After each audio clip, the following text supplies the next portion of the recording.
Hi friends, ഞാൻ Saudi പ്രവാസി.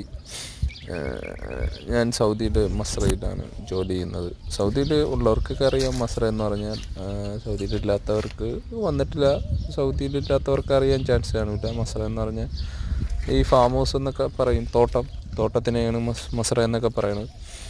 അപ്പോൾ അങ്ങനെ ഈത്തപ്പഴത്തിൻ്റെയൊക്കെ സീസണല്ലേ, അങ്ങനെ ഈത്തപ്പഴം പിടിച്ച് വരികയാണ്.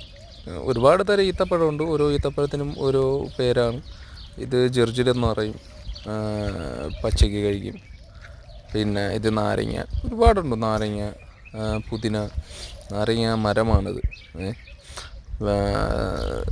നമ്മുടെ നാട്ടിൽ പോലും ഇത്രയും വലിയ മരമൊക്കെ കാണുമെന്ന് സംശയമാണ്. നമ്മുടെ നാട്ടിൽ പല ആൾക്കാരും ചോദിക്കാറുണ്ട്, ഈ സൗദിയിൽ ഇതൊക്കെ ഇങ്ങനെയൊക്കെ വളരുമോ. ഞാൻ ആദ്യമായിട്ട് വന്ന സമയം നാട്ടിലൊക്കെ ഇങ്ങനെ എൻ്റെ ഫ്രണ്ട്സിനോടും വീട്ടുകാരോടത്തൊക്കെ ഇങ്ങനെ പറയും ഇവിടുത്തെ വിശേഷങ്ങളും കാര്യങ്ങളൊക്കെ. അപ്പോൾ അങ്ങനെ അവർ ഇങ്ങനെ പറയും, ഇങ്ങനെയൊക്കെ നാട്ടിലൊക്കെ ഇങ്ങനെ.